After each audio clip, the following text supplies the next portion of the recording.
land. And Jews have always lived there. You can look it up.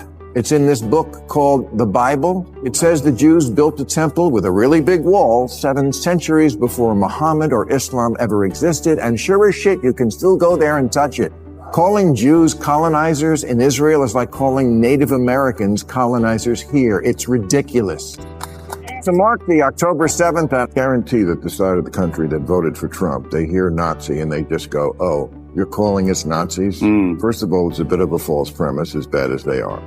And also, it just says to them, well, you just hate us. And one thing I've learned in recent years is that the one thing that's more powerful than money is hate. You have the court, you don't have the Senate, you lost the House, you lost everything. You lost everything with your stupid boutique issues and your insistence that Joe Biden was a handsome young triathlete who was completely As they feared, someone who was once a proud leftist activist has finally turned against them, dismantling every single woke Democrat narrative live on TV. The legendary comedian and host Bill Maher didn't hold anything back. He absolutely obliterated his woke guest and openly showed his respect for Trump in a way no one expected. Trust me, this was one of the most brutal fact checks Bill Maher has ever delivered to a woke guest. Starting from Bill tearing apart their entire woke agenda piece by piece, there's a lot to uncover and you don't want to miss a second of it. The Supreme Court is hearing about the case in Maryland about a couple of religious people. It's really a religious-based case. They do not want trans books that teach kids that some people are trans in the schools. And here's Justice Amy Coney Barrett. She's quoting from one of the books. When we're born, people make a guess about our gender and label us boy or a girl based on our body parts. Sometimes they're right, sometimes they're wrong. No, I think that's bullshit, okay? No, they're almost always right. If you have a dick, you're almost always a boy.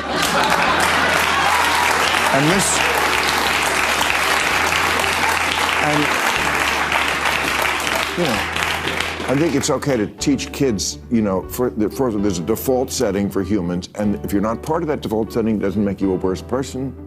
These things happen. I mean, it's on the right. They don't even believe that trans is a thing. It is a thing. But it's not a thing that happens like this, where, well, we don't know, jump ball, every baby's a chicken. And even Elena Kagan, one of the most liberal judges, said, I suspect there are a lot of non-religious parents who also weren't all that thrilled about this. This is the kind of issue, it's one of those 80-20 issues that the Democrats have been on the. It was the moment they feared most, a proud former leftist activist finally turning against them, dismantling every woke Democrat narrative live on TV. Legendary comedian and host Bill Maher held nothing back. He absolutely obliterated his woke guest and, in a stunning twist, openly showed respect for Trump in a way no one saw coming. Trust me, this was one of the most brutal fact checks Bill Maher has ever unleashed on a woke guest. From ripping apart their entire woke agenda piece by piece to exposing the cracks they desperately try to hide, there's a lot to unpack and you won't want to miss a second of it. And hear over and over again the assertion of complete inaccuracies that Ukraine is responsible for starting the war with Russia. There's so many of them, and they keep asserting these things, expecting us to believe that the climate crisis is a hoax invented by the Chinese, that windmills cause cancer, that coal is clean, and they try to assert with the force of power their own special version of alternative facts. Yeah, but I guarantee that the side of the country that voted for Trump, they hear Nazi and they just go, oh, you're calling us Nazis? First of all, it's a bit of a false premise, as bad as they are. And also, it just says to them, well, you just hate us. And one thing I've learned in recent years is that the one thing that's more powerful than money is hate. When people hate you so much, and when they think you hate them so much, even the money goes out the window. Well, not that I think Trump is going to survive if he takes the economy down, but this idea that, well, just to take a random example, you can't even break bread with them. We hate you so much that you're not even, you're deplorable and you're not worth having dinner with. I know that you've been attacked on this, and I want to. Yeah. Has anybody heard anything about that? Exactly, and this isn't the first time the woke crowd has completely blown a major issue. They always double down on the same mistakes that caused them to lose in the first place. And let's be honest, the Democrats aren't going to listen to a word Bill Maher says, no matter how much truth he throws in their faces. But the best part? Bill Maher isn't the type to back down or stay silent. He's going to keep speaking out louder and sharper, whether they like it or not. Jews' homeland. And Jews have always lived there. You can look it up.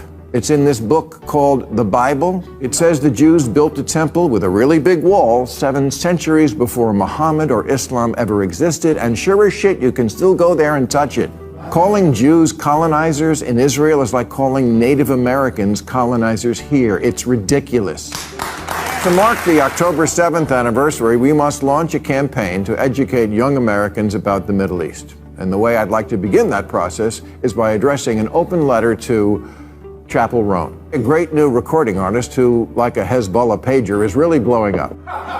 Chapel, if you think it was repressive growing up queer in the Midwest, try the Mideast.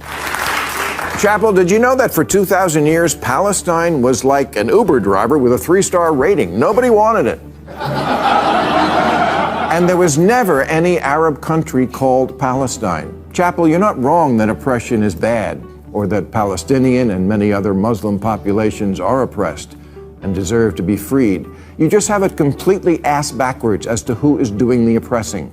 Hamas is a terrorist mafia that took over Gaza. These are the oppressors. And when you make it all about Israel, you take the pressure off of them. You enable them. Gender may not be binary, but right and wrong, kind of it. And once again, and keep in mind, this is the same guy who claimed the ice caps would melt within 10 years, over 2 decades ago. Why would anyone still take climate predictions from someone who's been consistently wrong for decades? Listening to him now feels like watching a furious Howard Dean with serious anger management issues. Honestly, it's just embarrassing at this point. And to think that the best thing you can do when you have absolutely no power is to ignore the people who have all of it is straight up delusional. I mean, you can't go a day without thinking about what he's done to this country, because he's such a little baby that he's thrown 250 years of democracy out the window by not accepting the results of an... I mean, it's so crazy. He's such a sociopath. He's so insane. He just couldn't admit to losing. And we know he lost. He knows he lost. And look how he's fooled everybody. He's convinced all these people that he didn't lose. He's such a sick man. He's so sick. Anyway, no, it hasn't impacted me at all. Once again, this is another classic 2080 issue the Democrats just lost, and at this point, it's not even about losing anymore. It's about the blatant hypocrisy. They still try to present themselves as caring leaders for the people, while in reality, they're pushing a deep agenda that's slowly tearing America apart. And now, Bill Maher is calling it out loud and clear, exposing everything they desperately don't want the public to see.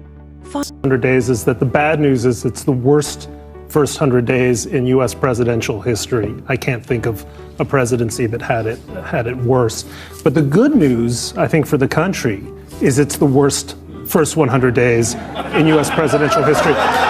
For precisely the reason that you suggest, Bill, which is that a lot of the country that voted for President Trump because they didn't like the course of the country under his predecessor, because they were mad, because they thought stuff needed to be broken up and disrupted, are waking up to the reality of just how much worse it can get. And I'm hearing from so many friends who voted for Trump, who remember the first Trump administration as being an era, at least until COVID, of prosperity, and saying, hang on a second, 100% tariffs, I'm losing half of my workforce, I can't afford things, the price of consumer goods is still going up, this is not what I voted for. And that's a relief, because if it had been a successful first 100 days, if it had been just a little less bad, people would say, well, what's the problem if we're not observing due process? Or what's the problem if we're defying the Supreme Court? That would be even more worrisome than what we have now.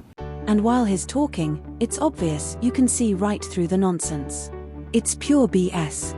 But here's the so-called good news he's trying to sell. He claims Trump's presidency has been such a disaster that even his own base is abandoning him.